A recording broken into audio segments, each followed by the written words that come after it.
Hey, it's Justin Harvey.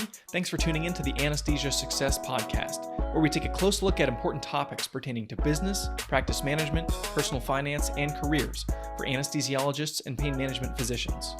On this show, I work hard to take your critical questions straight to the experts. Thanks for listening.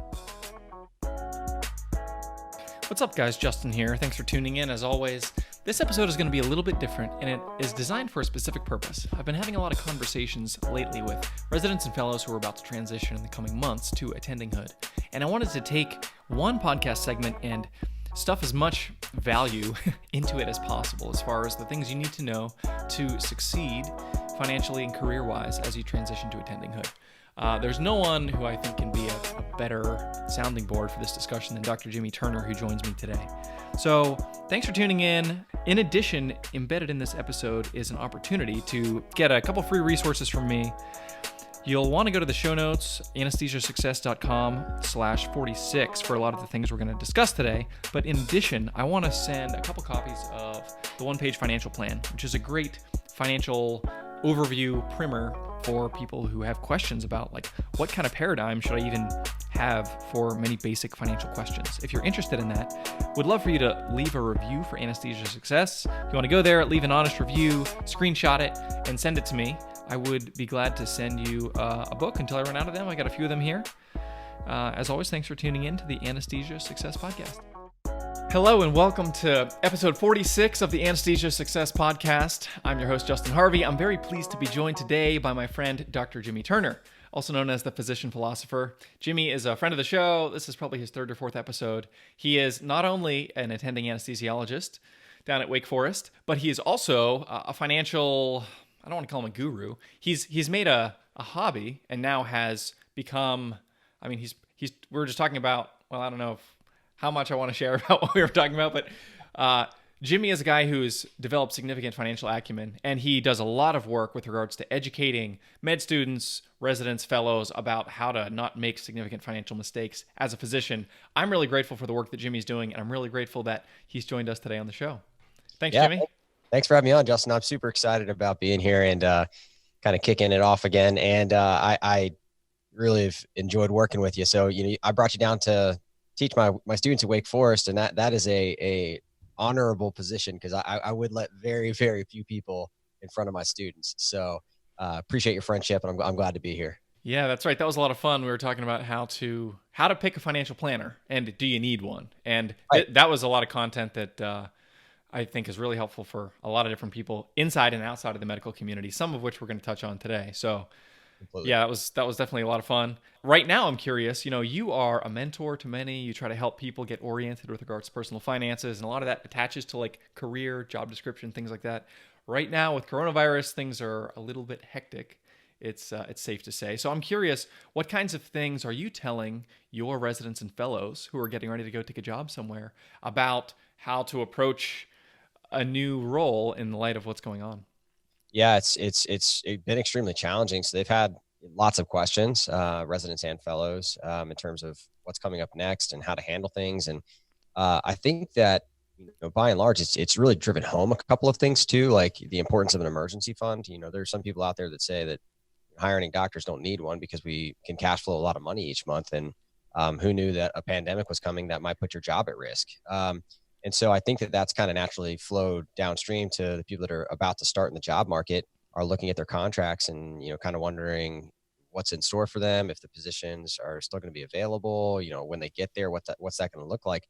And it's actually really interesting because some people are in these positions where they have guaranteed income for the first year or two, like they have a guaranteed salary, whereas the partners that they're going to be working with make their money based on how much profit that the group has made. And so it's actually, for some of them, a really great place to be because they're starting off having a guaranteed salary when the partners who are normally in a better financial situation don't have a guarantee because they, it's RVU based, or it's, based off of the profit generated by the group. And so in some ways they've kind of seen this as not the worst thing in the world because they're in a protected position. But of course, they naturally have lots of other questions about, well, I was thinking about buying a house, and do you think that's a good idea? And I don't know. I think it's really just driven home the importance of having a plan. It's like the Mike Tyson quote, like everybody has a plan till they get punched in the face. Like a lot of people just got punched in the face by the coronavirus Yeah, pandemic that's right. financially and are finding out, oh, I didn't really have a solid foothold on what my financial plans were. And so a lot of it's actually gone back to questions that maybe should have already been answered. Yeah. Yeah. So I'm basically counseling people to, first of all, make first things first, try to figure out what, the big plan is and some of the stuff we're going to talk about today. But then also this all requires so much flexibility on both the home front, which, I'm finding out about, my fellows, my residents are finding out about, and it requires flexibility on the work front too. Like a lot of us are platooning in case some of our other colleagues get sick. My fellows are doing the same thing. And so they're week on, week off, depending on what week they're on, they may or may not be working. And so I think some other people being stuck at home are also finding out that they need a hobby. They need something outside of medicine because they're going home and they're like, I don't have anything to do. The gym's closed. Like I can't go out anywhere. What am I going to do? And they're like just sitting on their couch bored, getting to the end of Netflix. Yeah. So Right. yeah, that's kind of some of the general themes I've been talking to them about. Yeah, and with regards to that guaranteed salary, one of the things I've been sharing with people who are looking at these types of jobs is like, remember, a guaranteed salary from a practice that may or may not be around in 2 or 4 or 6 months is actually not guaranteed. So it's important to think about the financial viability of practices from whom you have job offer to make sure that it's going to be there when when it comes time to Yeah, I transition. completely agree. And I posted a tweet on Twitter the other day exactly about that because of the privileged position that I'm in, working for a large academic hospital, and we're getting hit by this and losing lots of money because the pandemic hasn't hit us quite as hard, and we stopped elective cases. And so, that said, my salary in some ways is a lot more protected than a private practice doc who's dependent on a small group of people. And so it's been really, really interesting. And I found that out because I was refinancing a house, and they're like, we need you to send a fifth or fourth month of pay stubs just to make sure you haven't lost your job yet. Yeah. And I basically had to email them and tell them, like, I'm an anesthesiologist at a level 1 academic hospital. Like there's not probably a more secure job right now outside of emergency room doctors than that. So Yeah. it's been interesting. Yeah. Yeah. And I've been seeing these headlines. I just saw one today, actually. It was talking about permanent closure is a possibility for 25 location Wisconsin pain practice. This was just on beckersasc.com this morning. So there was that. There's the big anesthesia practice out of Idaho and Boise that closed that had like 82 CRNAs or something like that they had to lay off. Anesthesia is not a specialty that's insulated from this. And we're finding out a lot of these businesses actually are running on very little margin because they're very quickly having to shutter their doors and furlough people just because the resources aren't there. Yeah, and it's kind of, and I don't have an MBA, but I've often kind of wondered, having seen this so many times now since this has happened, how quickly businesses are having to fold up. And it makes me wonder, like, if you encourage people in personal finance to have a 3 to 6 month emergency fund, why don't businesses have a similar sort of setup where they can withstand things being shut down for 3 months? They're leveraging so much of their position in debt that when the money stops coming in, now they're closing their doors 2 weeks, 4 weeks later. I mean, that's mind numbing. Yeah, especially when you think they're still collecting money from procedures that they've done a month or 2 months ago, because the billing presumably takes a while to kind of trickle all the way through the system and for collections to happen. Insane. Yeah. But I want to pivot a little bit. That is certainly an important consideration for transitioning residents and fellows, but I want to take the next 30 to 40 minutes and talk about 5 high value considerations for residents and fellows who are transitioning. And the genesis of this discussion is I've had this conversation literally with 3 or 4 people this week alone. And I wanted to produce a podcast with my friend Jimmy here to just talk about if we had to take the important things to say, like, here's how we distill these key concepts and position you to succeed or not be taken advantage of. Conversely, how do we package that up into one podcast segment? So that's what we're trying to do today. We obviously can't hit everything, but we want to hit a few of the high points. And so number 1 is, and this is what I recommend, and I know Jimmy, who's written about this, has the same recommendation, is get a literal piece of paper as a transitioning resident or fellow and write down your financial priorities for the next 12 months, your financial goals and the things that you want to make sure that are on the front burner for you. Because a written plan is one that is, in my anecdotal experience, far more likely to get enacted, protected, and followed. Yeah, absolutely.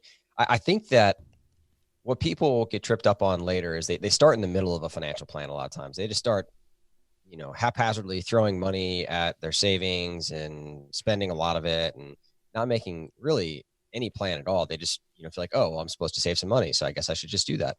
And what'll happen is, and this is a great example with the coronavirus and everything going on, is that something changes.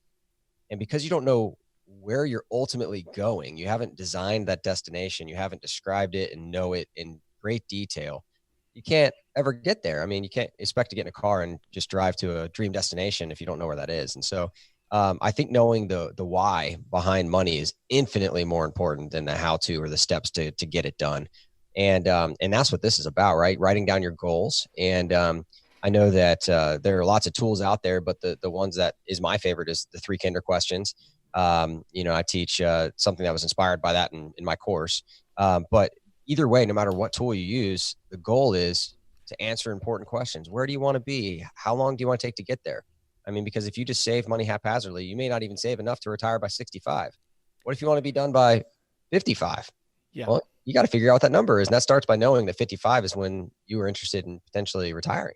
Absolutely. And we're going to talk about a lot of resources today. You're going to be able to find them all at anesthesiasuccess.com/46, which is where all the show notes are going to be, and a compendium of all the stuff we're going to reference. So Jimmy just mentioned Kinder's 3 questions. I know that's something he's written about. These are questions designed to help you evaluate as a person, what are my priorities in life? Not even financially, but just as a human being.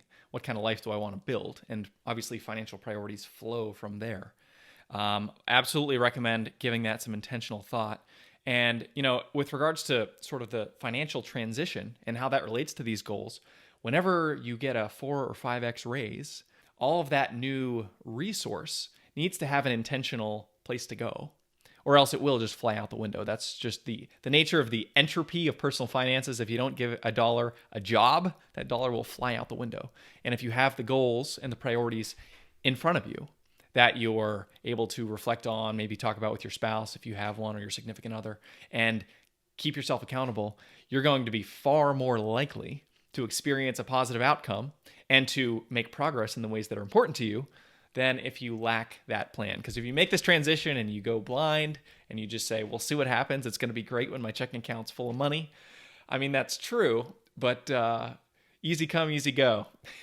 Yeah. And I think it's important to mention too that, there are different strokes for different folks. So like, I'm not a detail oriented person. I've never done a line by line $0 budget where I had a job for every single dollar that came into my account. And I wouldn't be successful with that kind of plan, but I did have a very specific job for a lot of the dollars that came into my account. Yeah. I picked myself first, made it automatic, followed sound financial principles to make sure that we were attacking our debt and we were investing enough to get to our goals. Yeah. But then at the end of the day, as long as my family spends less than what I bring in after those things are done, I don't really care where it goes. And so just in case, I just don't want to scare people off and make them feel like they have to have a job for every single dollar. Now, if you can do that and you are a detail oriented person, obviously that's going to be mathematically a superior way of doing things. But for those of us that are not detail oriented or human or mortal or however you want to describe that, it's okay if you don't have a plan for every single dollar. Yeah. And I'm glad you said that, Jimmy, because I actually just did an episode a few weeks ago. It was /42, anesthesiasuccess.com/42. And I talked with Dr. Aaron Lewis about this very thing. What my wife and I do and what I recommend for my clients is have a checking account and savings account, and with a $0 balance in the checking account of whatever your emergency fund is for your cash, and say it's $10,000. And then beginning of the month, money comes in, you pay your bills, money goes out. At the end of the month, if you have $12,000 left over and you've accomplished all your goals, okay, this month I had $2,000 of net cash flow and everything that needed to get done got done, and that required zero budgeting. So perfect. For many people, including the Harvey household, that is more than adequate, and it gets us where we need to go. Love it. All about it. So that's number one, is write your goals and have them provide that accountability just from having them in black and white. Number two of 5 is figuring out with your new paycheck how to keep the money that you make. And obviously this is going to be subject to number 1 and how important that is to you with regards to savings. But Jimmy has a great rule that I really like that he's developed. Jimmy, talk a little bit about that and what that means in this kind of instance. Yeah. So I really kind of try to figure out, well, how much money do most doctors need to be saving in order to have a reasonable shot at retiring at a typical age or just before. And so there are other rules out there, but I don't think that they work for doctors. So this one's the 50-20-30 rule. So 50%, 20%, and 30%. And that last 30% is really the important one. So that last 30% is your savings rate based on your take-home pay. The 50 and 20 are fixed and variable expenses. So fixed expenses are what you are going to consistently pay every single month. And they are, kind of cycling payments, such as your mortgage, for example, or maybe you have a car payment. That'd be a fixed expense. A variable expense is something like a wedding, or you have Christmas coming up and you want to pay for presents, or it could be something else, an emergency expense. But those are things that you're not going to be paying every single month. So 50% should be going towards fixed, 20% towards variable, and 30% savings rate. And so I think that that's really important, because it in a big picture tells you where your dollars need to be going before you get them, because otherwise what ends up happening is you bring home a paycheck and you spend every single dollar of it, because that's what every human does if they don't have a plan for their money. No matter how much money you make, whether it's $1,000 a month or $1 million a month, you will spend it. Yeah. So the 50-20-30 is built to designed to help people figure out, broadly speaking, where their money should be going and about how much of it. Yeah. And there's a couple reasons that I like this rule for physicians. The first is it takes sort of the traditional ratios, which there's you could just Google like these 3 different numbers in different combinations budget. And there's like, you can find like, 75, 25, 15, or like different permutations. And I think having the 50-20-30 fixed, variable, savings is a good ratio for physicians who are waiting till their early or mid 30s to start making significant financial progress. And it compensates for that. It compensates for the fact that you're, 10 to 12 to 15 years behind your peers in saving, and you've got to make up for lost time. So I think that's really valuable. And secondly, I think the 30%, some people might say, oh, my dad always said 10%, 30 is like really a lot. You're going to kind of cramp my style. But one of the things that you don't realize is if you go from making $65,000 to $365,000, Uncle Sam is going to take almost half of it right off the top.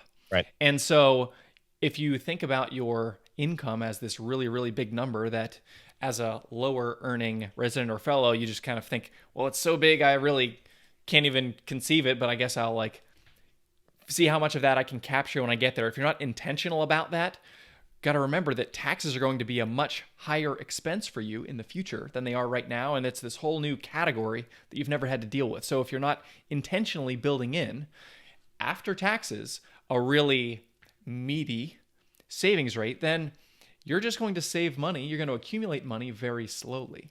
And if you have, living expenses that increase significantly as you transition to attendinghood and you have a very low savings rate, you're just going to be working till you're 85. And if that's what you want, if that's what you wrote down on your goals for item number 1, is like, I want to work until I'm 85 so I can live really, really awesomely, then great. Then great. If that's your plan, then great. But if it's not your plan, then just be a little more circumspect at the outset and use this principle, the 50-20-30 rule. I just think is really a great ratio and one that I recommend. Yeah, thanks. And I do want to mention too that is for your monthly pay that you can expect to be coming into your account regularly. And I recognize that not everybody gets paid like that. And so I do want to mention the other rule that I teach my students, which is the 10% rule. And so basically for any variable or bonus pay, or you receive an inheritance, or, what have you, any unexpected pay that isn't your consistent monthly paycheck, the 10% rule would guide you to put 10% towards whatever your heart desires, spend it on whatever you want. And for me, I can tell you what that was in a second. And the other 90%, of course, is spent towards building wealth, and that's your take home. So if you bring home $10,000 as a bonus check, then you can spend, $1,000 however you want, and $9,000 needs to go towards building wealth. And as you pay down your debt, when you get to the point where the mortgage is the only thing left, what my family's done with that is turned it into the 25% rule. So we basically now spend 25% of whatever bonus pay we take, however we want, and the other 75% still goes towards building wealth. But the reason that second rule, the 10% rule, is important is because a lot of people get quarterly bonuses or an annual bonus, or they get incentive pay based on how many procedures they performed. Mm-hmm. And so a lot of time that paycheck comes in, you're like, well, I didn't know how big it would be. And now it came in, wait, but I wanted to buy that one TV. And so like, because you haven't already decided preemptively that you're going to put 90% of that towards your student loans or whatever you're paying off, you'll often make mistakes. And so what we did was, and just to give you an example that you can spend this on whatever you want, I financed a car, which I would personally recommend for nobody. I don't ever recommend financing anything. It was last year the car was getting made, and truth be told, I ended up selling it later. So it just goes to show that things don't buy you happiness, and I had to learn that lesson, and I will continue to learn that lesson probably for the rest of my life. Yeah. But and we got a golf club membership, but the other 90% were towards building wealth. And so we paid off $300,000 in debt in 2 years and increased our net worth by $500,000 in about 2.5. And so it goes to show that when you have a early savings rate, which is the most important thing in terms of math, the why is most important, but mathematically, the most important thing early on as an attending is your savings rate. The amount of money that you're putting towards building wealth, because you don't have a lot saved yet. And so the market can't really earn you a lot. So your savings rate matters more than just about anything. So that 30% using the 50, 20, 30, and then the 90% coming from the 10% rule allowed us to accomplish those goals. And just those two things by themselves did a lot of the heavy lifting because we'd already thought about where the money was going to go. Yeah, absolutely. I just wanted to give people an idea, if you're making a salary or your compensation is, the number I picked was $360,000.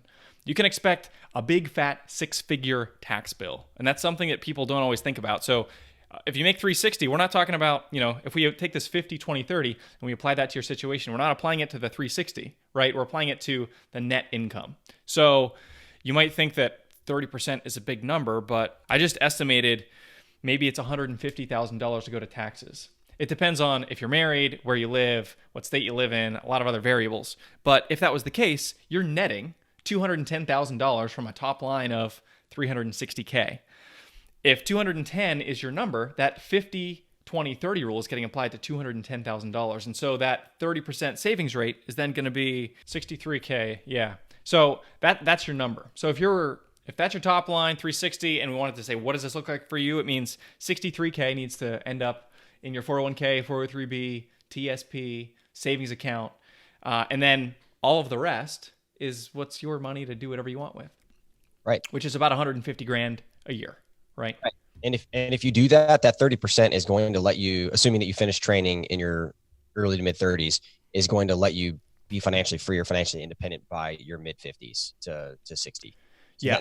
That's going to get you to your goal automatically. So now our savings rate, by those numbers is substantially higher than that.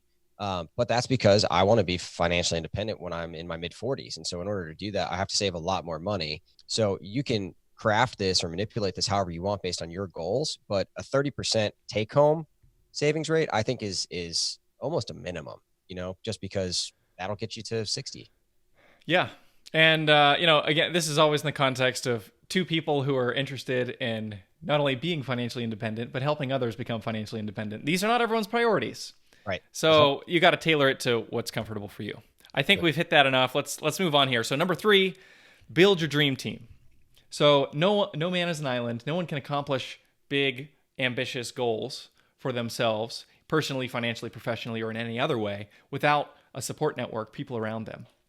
So some of these are going to be professional services types of people, but others are going to be, mentors and coaches and friends. And so in the context of building wealth, I wanted to talk through a couple people that it makes sense to have on your team, or at least to describe the functions of these people to see if maybe you want to try to do some of that yourself. But one of the benefits of being a physician is that in many cases you can hire experts to help with certain things. So the first thing I want to talk about, and we're just going to breeze through these. We've got 7 or 8 of these, and I want to just hit each of them briefly. Number 1 is a CPA. So I just said, you're making a lot of money. All of a sudden, you're paying $150,000 a year. $150,000. That's 3 times the U.S. median household income. That's what you're paying in taxes right off the top. So with a tax bill that significant, 99 point. I always recommend just hire a CPA because you don't know what you don't know, and you don't want to blow up your own situation. Yeah, it's funny because I'm looking at the email that you sent me earlier, and it says, please don't use TurboTax. It's so funny because up until a year ago, I did use TurboTax. And And I finally had a complicated enough financial situation that it just didn't make sense anymore. So I hired a CPA for the first time this year, and it was worth every penny. Yeah. And I would say that this is going to be true for a lot of these things, that one mindset piece that you have to wrap your mind around as a doctor is that your time is highly valuable. And so if you can outsource something to someone else to help provide a function or a service that you need to be performed, and that will save you time so that you can do other things that are more valuable to you, whether that's financially, emotionally, family-wise, or however, that is often money well spent. And so the money that I gave to my CPA saved me from having to do K-1 paperwork, from, sending out 1099 or W-9 forms. And I collected those. They sent out the stuff to my independent contractors that I paid. And so it saved me a ton of time by having an excellent CPA. And so it did cost me, I think it was like maybe $500 or $700 for my personal, and then like another $1,200 for my business. But I plan on doing it again next year because it was such a good experience, and I know that it was done right. And I was sick of correcting TurboTax when they did my 8606 wrong. And, it made all the sense in the world. So I completely agree. Yeah. And, this is an area of transition for physicians professionally when they're going from resident and fellow, where you work 80 hours a week and you get one W-2 and you have a very simple, plain Jane situation in most cases. And all of a sudden it's different because your income is way higher. Maybe you have a family, maybe you are a business owner, maybe you have outside income, and the complexity just exponents from there. And it's so much worth it for the peace of mind to get a CPA. Okay. Financial advisor is the next one I have on my list. This is somebody who can wrangle your personal financial situation for you. So this is sort of a broad term. Obviously, I am a financial advisor. Jimmy knows a lot about financial advisors and financial planners. I would use those terms interchangeably. When your complexity and the number of zeros on your paycheck increases, this is another time to consider hiring a financial planner to help you answer these questions around financial transition. It's not right for everyone, but I think it's right for most doctors. And I think that there should be no shame for you as a physician to say, my time is valuable. I don't want to spend every Saturday morning cruising around on personal finance blogs, and I want to find a trusted partner that I can shovel financial tasks onto and have them help me get my ducks in a row. Yeah, absolutely. So the way that I explain this to people is that I break up doctors into one of three groups. So the first group is the do-it-yourself group. So, that's where I land. And so I don't have a financial planner. That said, I also recognize that the do-it-yourself group is a very, very small proportion of people. Most doctors are not going to end up there. The second and third group are much larger. So that's the dot your I's and cross the T's group. So that's the group that they probably know a good bit about money, and they may be able to do things themselves, but they want a professional to make sure that they're dotting the I's and crossing the T's, not doing anything stupid. And the third group is the outsource group, which is where most doctors unfortunately fall. I wish everybody was in group 1 or 2, but that's just not reality. So the outsource group they view their financial life just like they view childcare or lawn care or, their laundry, for taking it to the dry cleaner. Like, they want someone else just to handle those things. They want to pay them for it, and they do everything. So for that second and third group, a financial planner, which is by far and away the vast majority of doctors fit in the second and third group. A financial planner is well worth it, warranted, and honestly the right thing to do. And hopefully as people learn more, they get shifted into groups 2 and 1. But I also recognize that's not the case. And so that's why there are just so few advisors out there though, that I personally recommend. Justin, you're one of them. And the reason why is because you do have to be careful. And so as you go down that list from group 1 to group 3, you have more and more risk in terms of getting screwed by the industry. And you also have more and more need for a financial planner. And unfortunately, as you go down that list, you have less and less knowledge to figure out what a good planner looks like. And so, Justin's a great example, flat fee only fiduciary. I know you don't like that term, but fiduciary planner that has experience working with doctors. And so, I think it's important to get a planner for the vast majority of doctors, but please do your research. Please ask somebody for a recommendation. And, Justin's a great place to start there. But just do your due diligence is all. Yeah. And the biggest thing is to just make sure that they're qualified to answer the questions that you have and that you understand how they're getting paid. And we've talked about this extensively in other episodes, so I don't want to hammer on it now. But one of the nice things about the financial planner in your bullpen is that they can get all the rest of the people that you need. They can get Right. the attorney and the CPA and the, property and casualty person and others who are going to be part of your financial and professional journey. They can raid their own Rolodex on your behalf, which is a really nice benefit. Another one that I'll sort of lump a few of these together as you're transitioning is you have legal complexity as you move from resident and fellow to attendinghood. Now, this can be with regards to estate planning. So an estate planning attorney, or like a business and entity formation type of function for an attorney, or asset protection. These are all things that a lawyer is going to do for you, maybe even taxes, depending on how complex your situation is.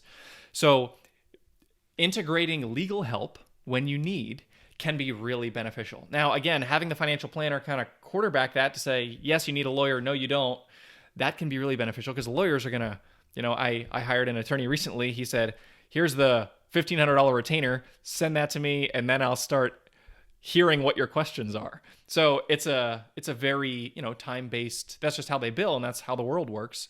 But you need their expertise in many cases. So having legal help is something that can be really, really important, especially, if you have little kids, please get a will. Please have a, healthcare proxy, financial powers of attorney, things like that. Don't delay on that type of thing. And having an estate planning attorney look at your situation and give you a customized recommendation can be really beneficial.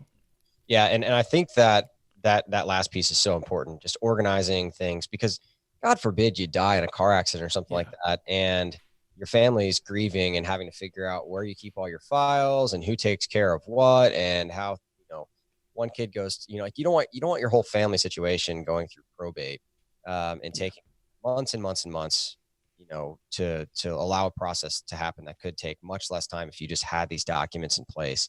Yeah. And so if you have children and or are married, please do those things. It's just, that should be number one on your list. I think, quickly followed by asset protection stuff, with disability and life insurance, if you don't have that yet.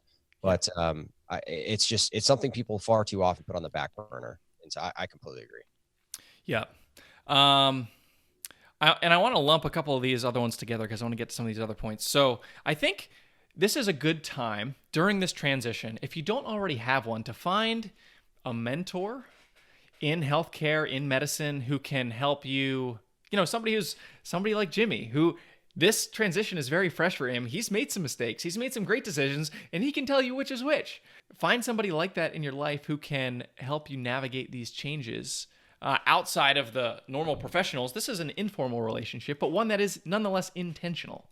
And this is an ideal time to go to somebody and say, hey, I want you to be my go-to resource. I need help, and I respect and value the experience that you have as a physician, and I would love to get coffee every couple months or talk on the phone just to tell you about what I'm thinking and how I'm feeling, and have your wisdom manifest with what I'm going through.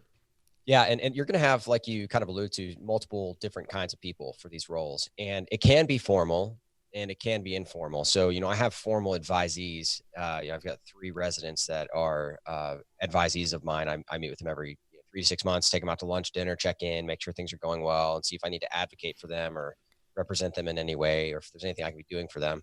And then I have, more informal relationships where people just pick my brain all the time. And, if someone has a financial question, like, they're going to come and find me and they're going to ask me. And that's just, how it's become. And so, and then I can refer them to the appropriate people for the needs that they have, to make that dream team.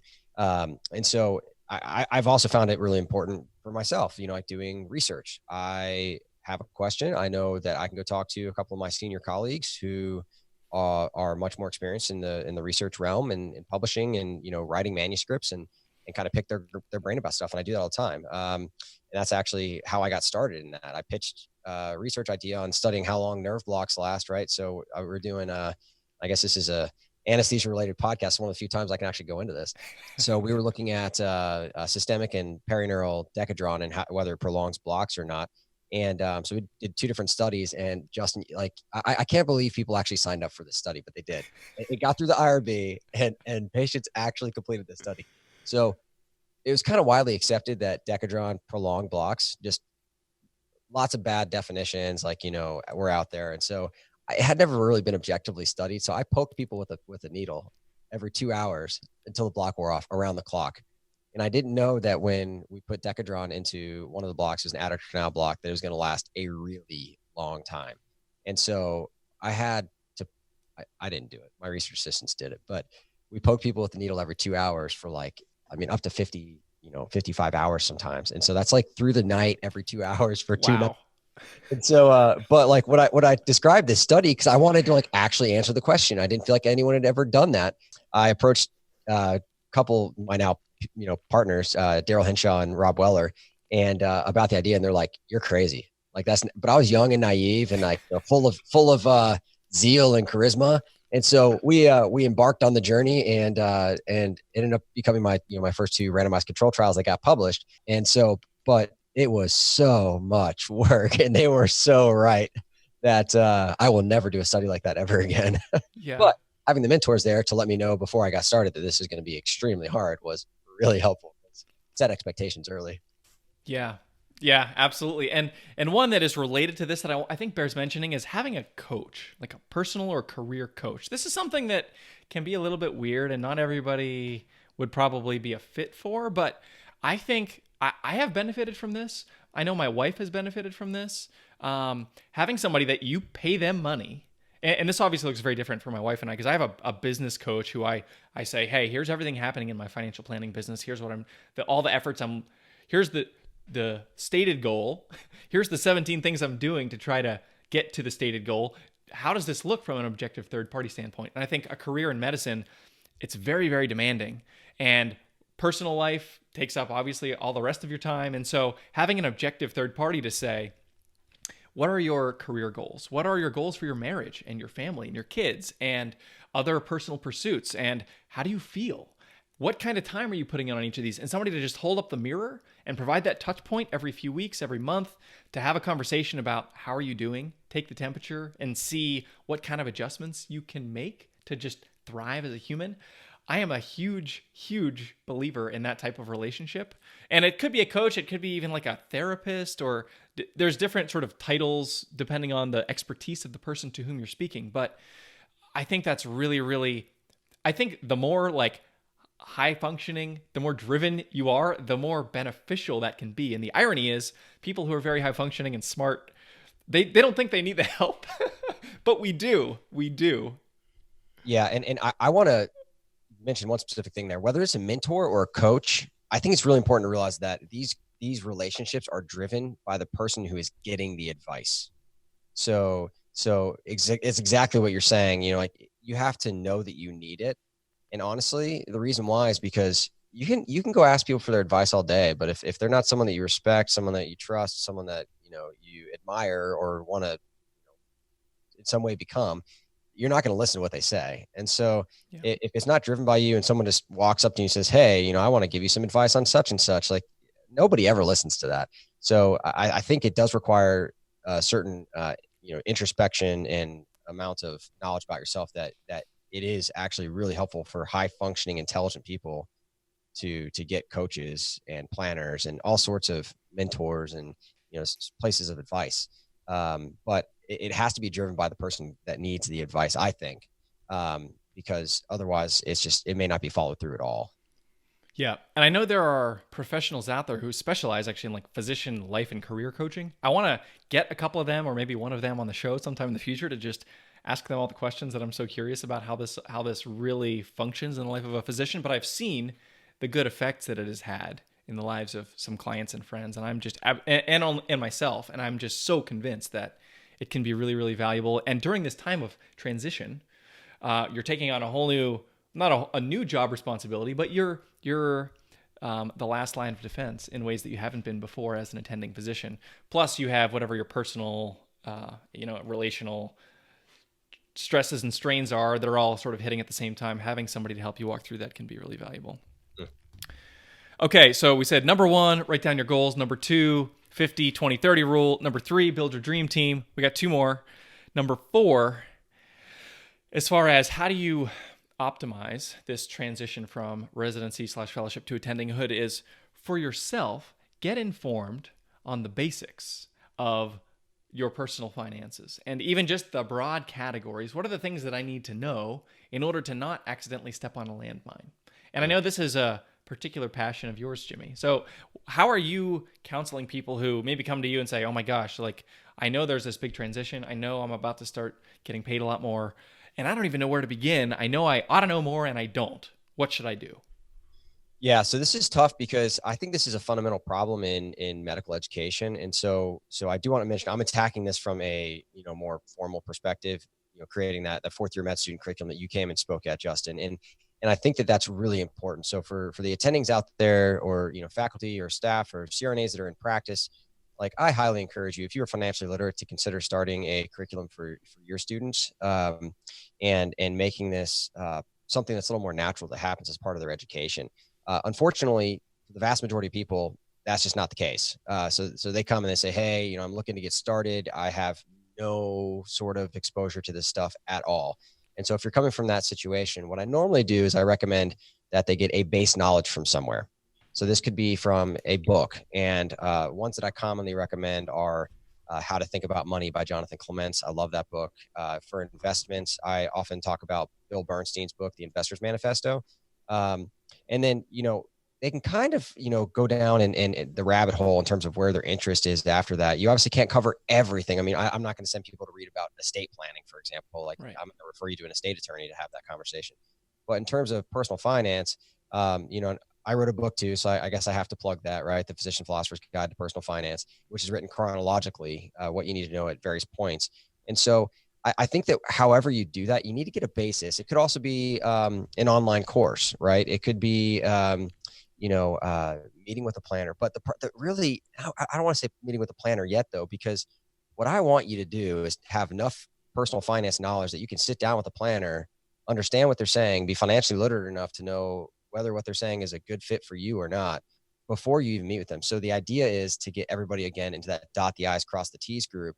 You cannot just go into a planner and trust that they're going to, know everything that there is possible to know about you and enact a plan and do everything for you. Like you have to take some ownership of it. So I start people off at the personal finance basis, which is usually a book, a course, something to that regard. And then they need to continue their financial education, right? Just like you continue your medical education when you get done, which I recommend through blogs, podcasts, things of that nature, podcasts like this, listen to it once a week and dig into the little bit nitty gritty details or, interests that you have just to keep you up to snuff. And you might still read a book occasionally, but after that, you're just trying to maintain your knowledge and make sure that you're staying familiar with terms and sticking to the plan. And of course, after you're financially literate, I think is a great time to engage a financial planner to help you put all this stuff together into a cohesive plan. Yeah, absolutely. And sitting here on my desk, I have several copies of The One-Page Financial Plan by Carl Richards, which is a great primer, an introduction to these important financial concepts, just to give you, again, the big boxes, the categories that you got to sort of fill up or hire an advisor to help you fill up. So for anybody listening who wants to leave a review on iTunes right now, if you wanted to find us, Anesthesia Success, get on there, leave an honest review, copy and paste that and drop it in an email to me. I'd love to send you a copy of the One-Page Financial Plan. So I'll do that to the first 3 people who email me. So thanks for obviously always leaving those honest reviews. We appreciate that to help raise the profile of this show. And I also want to couple that with an effort to just help you physicians who are transitioning right now to have these constructs that are going to be helpful in helping you ask the right question. So thanks for doing that. If anybody's interested, anything else you would add on that, Jimmy, before we move on? Well, I think that after you start to have that basis for your knowledge base, you need to start enacting some stuff in terms of like cash flow planning and that sort of thing. And so it does need to become a bit of action, but typically I'm going to say that you can either fall into that do-it-yourself group, right? And because there's going to be a certain proportion out there and you have to figure out how to do that. Or you're going to lean on someone else to help you figure out how to make that plan for you. So that knowledge does eventually turn into action. Yeah. You have to start with the knowledge first. Yeah, I agree. I think that's a good formula here. So like first read a book about it and then either do it yourself or hire somebody to help you. There is no third option. Right. Exactly. Okay. And the fifth and final item, this is a little bit more tactical, but it is time sensitive. So I wanted to make sure and mention it, is understanding disability coverage. So this is one of the things that would be in this book is insurance and the way that it functions in the life of a physician, one of the most important, if not the most important insurance for a physician is disability insurance. And what that is you're protecting all of your future income that is as yet unearned. But if you're making $300K plus a year, that's millions and millions cumulatively over your career. And because you've invested a lot of money in your brain and in your training to be able to earn that money, we want to make sure that it's protected appropriately. And as a resident or fellow, there's a unique opportunity to get special discounts in many cases from reputable carriers to be able to get this coverage in place before you transition. There's a lot of reasons that are a little bit more technical that is the case, but suffice it to say, if you're ready to transition to Attendinghood and you don't have a personal disability policy, make sure that you research that and consider putting something in place, because it's a time-sensitive item that you may, depending on the employer benefits package of the place you go to work, you may not be able to get it in a few months, or the options available may be different and the discounts are going to be less, meaning they're going to cost more. The policies are going to cost more. So it's something that makes sense to address in training, definitely before you transition. Yeah, and I would add that it's time sensitive for another reason too, which is that you can get diagnosed with something at any point. So if you leave training when you should have gotten, and I'm going to get into the weeds a little bit here. This is a personal pet peeve and topic of interest. I know it is. Yeah. So I guess let me back up and just tell people why, and then it might make sense what my perspective is. But so anyone that knows my origin story knows that I basically got hosed out of disability insurance as a fourth-year medical student who shouldn't have applied for it. And so I had, at the time, an essential tremor, took propranolol, and an agent, I talked to him and ended up getting denied. That's right. And he basically was trying to earn a commission from me. But there's something called the guaranteed standard issue, which only exists in training, as far as I know. Justin, you can correct me if that's not true. But the GSI policy that was at Wake, the only stipulation in that policy, which doesn't have a medical exam, there's no medical underwriting, it is a little more expensive, but it's a guaranteed policy, is that you can't have been denied before. So since I got denied as a fourth-year medical student, I couldn't get it, and I still can't get it. And so that's my background, where, and disability insurance is just paramount to your financial plan, because you have a lot of cash flow coming in. And if you can't protect that, should you become disabled, that's a big, big problem. And group policies don't work the same way. So a group policy is not sufficient. You need a private policy on top of that, because they don't work the same. And without getting into the weeds there, I'll just say that the GSI policy is time-based, right? So you have to get it while you're in training. I think you may have 6 months afterwards to get it, something like that. But the GSI policy, if you have medical problems, may be the best route for you. And the other reason is time-based is because if you don't have anything and then you graduate and you become an attending, and then you get diagnosed with something, that may prevent you from getting disability insurance at that point. So really, if you're at any point in training, this isn't the 60 days before you leave. This is the moment that you start earning a paycheck as a resident. You need to get a disability insurance policy with a future purchase option or a benefits, rider that allows you to increase the value later. And that has to happen as early as you possibly can, because you never know. You could be in your third year of residency and get diagnosed with Graves' disease, like I did at the age of 33. So like that stuff happens, right? Yeah. So it is time sensitive from a rider perspective and the benefits and the cost, as well as from a life perspective, that you may get a diagnosis you didn't know you had. Yeah. Yeah. And the nitty gritty of the types of insurance and the types of riders is beyond the scope of this discussion, but suffice it to say, have this discussion with someone who can speak intelligibly into your situation about it, financial planner or a trusted insurance professional, and get the coverage you need before you leave training. This is time sensitive, and you can get it done if you start right now. This will be released in May. If you're wrapping up June 30, we've got time, but it's time to do it right now. So please get that taken care of. Okay, those are the 5 items that I think are most important for transitioning residents and fellows. Jimmy, you have talked to way more residents and fellows than I have. So I want to give you an opportunity to do a little grab bag at the end. Like, what else are you telling people who are transitioning to try to prepare them for all that lies ahead? Well, I give them a little more concrete advice too. And so, oftentimes they'll ask, hey, should I start paying down my student loans? Should I start investing? Like what should I be doing? And I always try to ask them questions instead of giving them advice, because my residents and all the people that I talk to are super, super smart. I don't need to tell them what to do. They just need the information. Yeah. And so, I'll say, well, what are you going to do if like you buy a house and your AC unit goes out and it costs you $5,000? Like, how are you going to pay for that? And they'll be like, well, I don't know. Maybe put on a credit card. And I'm like, that's a terrible idea. And they're like, oh, I guess I need to save some money in case something like that happens. I was like, yeah, it's called an emergency fund. And so I'll talk to them about that, and just plug that early, because it's something that as you transition, it's actually pretty easy to get a pretty sizable emergency fund going quickly, because you just live your same lifestyle. I would not even use that 90-10 rule until you have an emergency fund in place. Just hammer away at creating a 3 to 6 month emergency fund. And then, the other piece of advice that I kind of give to people is about working backwards from the why. So like you design the why, great.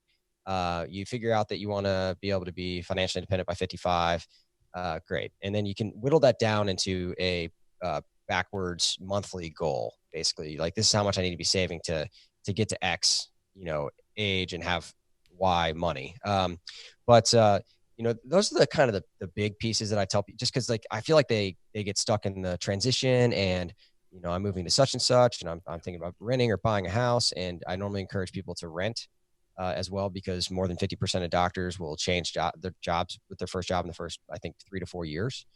So there's a really good chance that you're going to get to your job, and for whatever reason you don't like it, you need to move, family reasons, you have to leave. And so if you want to buy a house, that's going to cost you a lot more money. And so there's lots of other things too, but I think those are highlights to mention. Yeah, agree. I think we'll end it there. Dr. Jimmy Turner, it's been a pleasure speaking with you. Thank you for all the work that you're doing through your course, through the FLAIR course that you've created for med students at Wake Forest, through your blog and all the writing that you do and the podcasts. You're putting out a lot of content for the betterment of the medical community. And I'm glad we're friends, and I'm glad that you have joined me today on the Anesthesia Success Podcast. Thank you. Yeah, thanks for having me, Justin. And thanks for being part of FLAIR. I'm so glad my students got you. If you liked what you heard this week, head on over to anesthesiasuccess.com, where you can find more content and free resources to help you build a successful career in anesthesiology and pain management. If you wanted to leave a review in iTunes, I would also really appreciate it. Thanks for using some of your valuable time to join me today on the Anesthesia Success Podcast.